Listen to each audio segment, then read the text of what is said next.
I used to be a stand-up comedian, but there was too much money in that. And I had to go back to being a folk singer.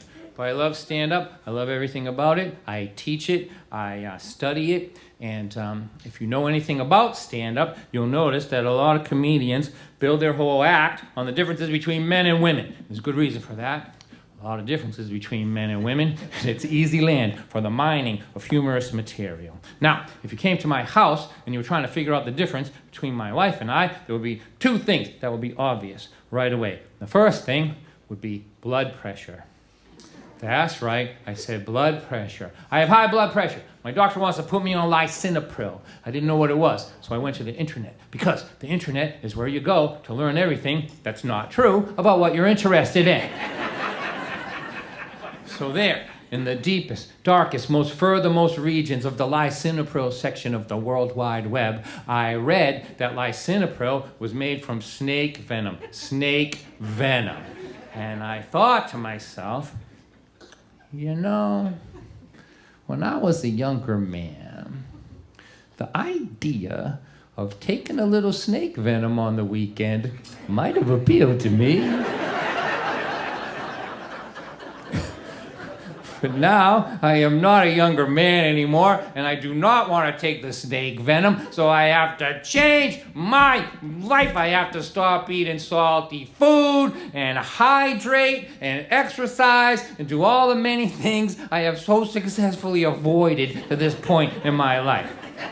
So I bought this machine to take my blood pressure. It's a box like this. It's got a screen on it with some numbers come up in it. Got some buttons here, and a tube comes up, and this thing wraps around my arm, and I press the buttons, and it sounds like this.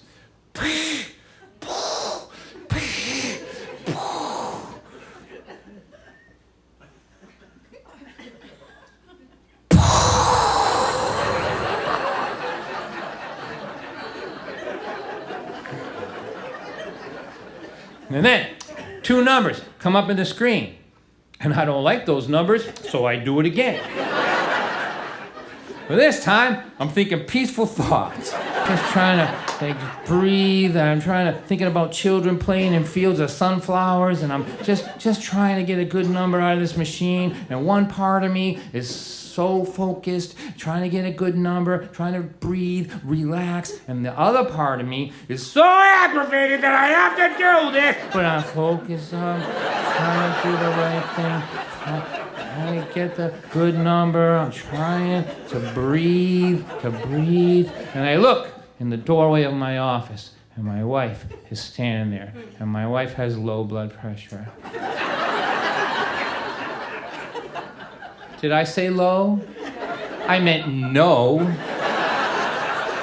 She has no blood pressure, none. And she's standing there eating a 2-pound bag of salty potato chips. And she's taunting me. Why do you have high blood pressure? Munch, munch, crunch, crunch. I don't have high blood pressure. I have low blood pressure. Munch, crunch.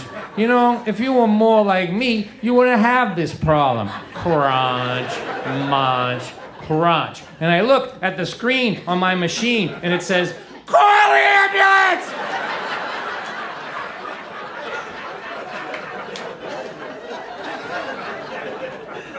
There's like smoke coming out of it. I'm like, I told you never to talk to me when I'm hooked up to this thing. Why do you have high blood pressure? Crunch, munch. I don't have high blood pressure. I have low blood pressure. Munch, crunch. I go, you know what? There's a good reason why you have low blood pressure. Why? Why do I have low blood pressure? I go, the reason why you have low blood pressure is because you are not married to you!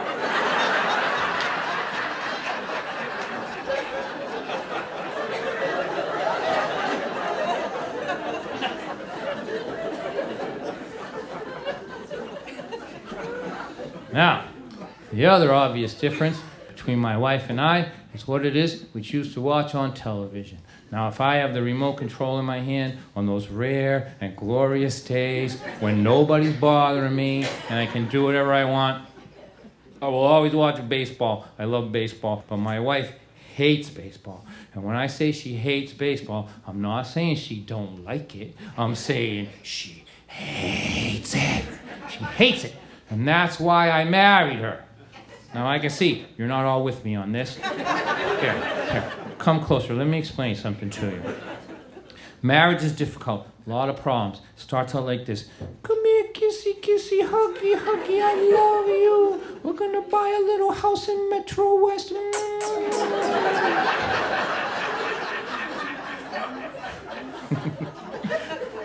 Then you have these little babies, and they love you.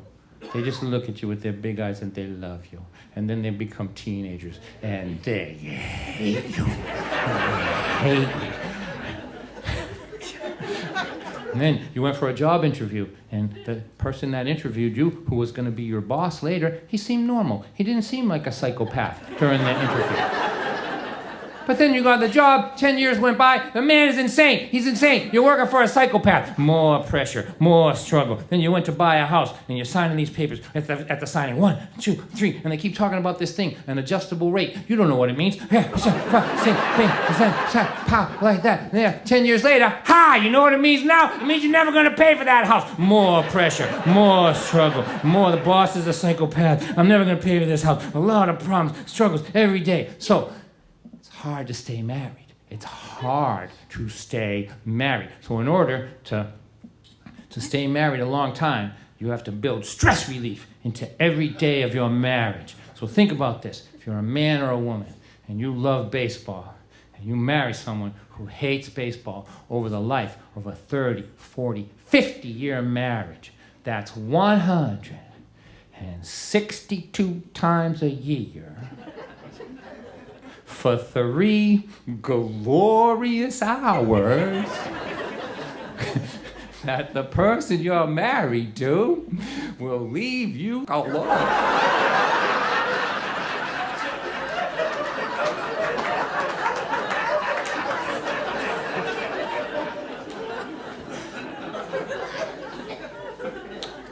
All I'm saying, so you can stay married a long time if you can build 162 3-hour reprieves from each other into every summer. So, it's a beautiful day, the middle of the summer, a million things I could be doing around that house. Instead, I'm sitting on the couch and I'm watching baseball. My wife will come in and look at me with such disgust.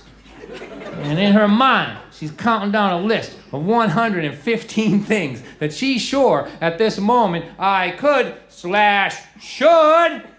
be mowing, trimming, painting, sanding, bringing up from the basement, putting into the attic, something. But instead, I'm sitting on the couch and I'm watching baseball. And it doesn't help that I got my shirt open so my belly button can watch the game too.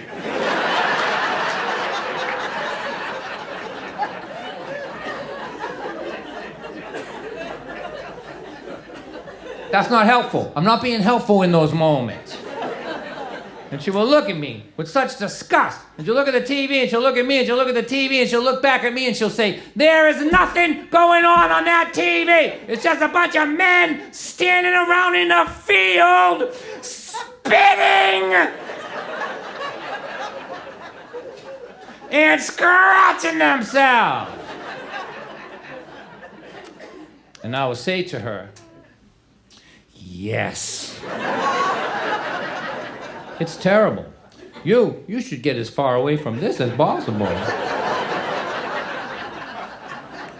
Unfortunately for me, I am hopelessly ensnared in their evil web, but you could save yourself!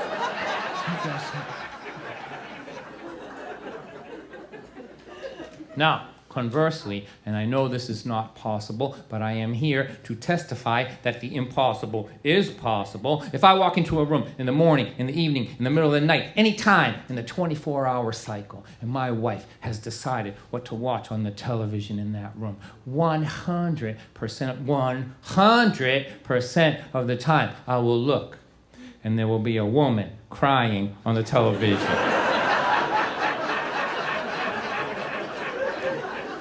That is not possible. There can't always be a woman crying on the television. Now, we have the FiOS plan in my house, and I was looking through the book trying to figure out what I'm paying for, and I see we have HBO, Cinemax, Showtime, and there it was, the Crying Woman's channel. Did you know you were paying for the Crying Woman's channel? Look in that book, it's in there. Now, that's a difference between men and women. Now, in my adult life, anytime that I've had an opportunity to go through my list of possible entertainment options for a given evening, the idea of watching a woman in crisis crying on my television, it doesn't make the top 1,000.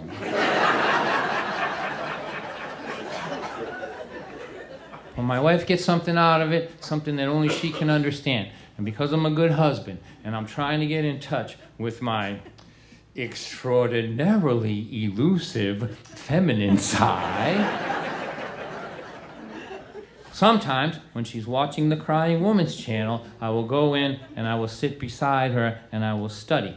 And she hates when I do that because she knows it's only a matter of time before I start mocking the program.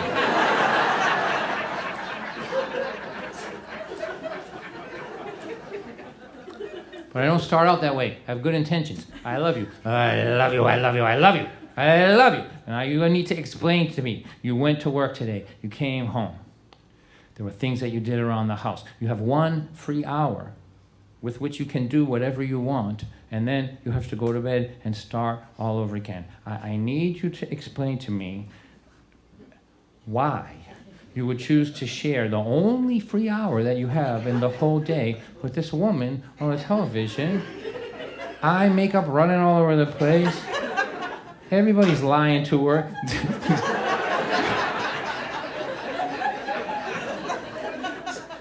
Nothing but righteous indignation streaming out of every character on the program.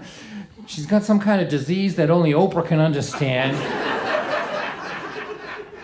I need to understand why. And so I study the Crying Woman's channel, and within 7 minutes, an invisible tube comes out of the television, and it lodges into the front of my cranium. And with every syllable that is feloniously called dialogue on the Crying Woman's channel, I can feel the television sucking numbers off the top of my IQ.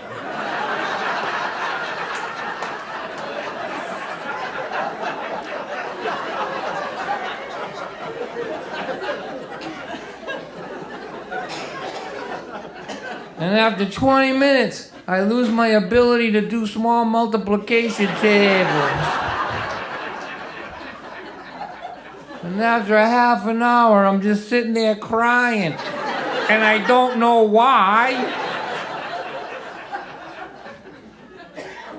Now, a couple of years ago, my wife had surgery. Minor surgery. That's what people were calling it. Let me tell you something. There are precious few absolute truths in this world, but here is an absolute truth.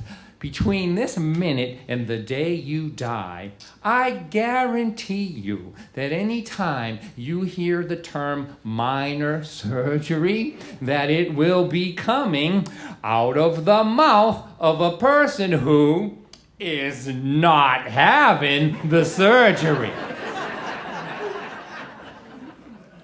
She had her gallbladder removed. I don't know what world you live in, but in my world, Donnyland, I call it, over here in Donnyland, reaching in, yanking out an internal organ, not minor. If you think it is, how about I just wander off the stage and kind of go out into the crowd and just sort of randomly pick someone and begin the process.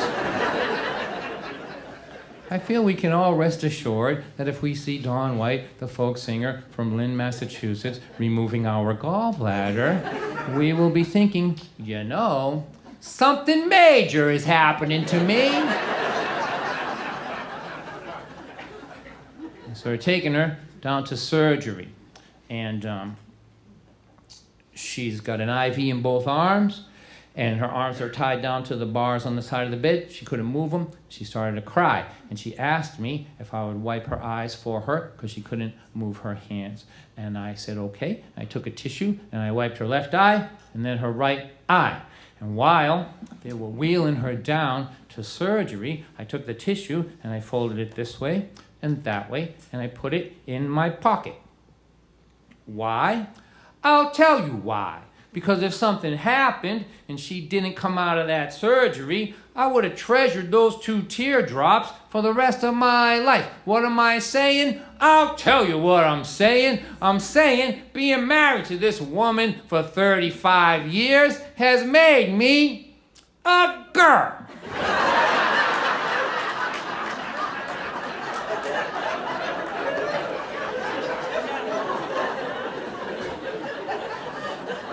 I'm a girl now.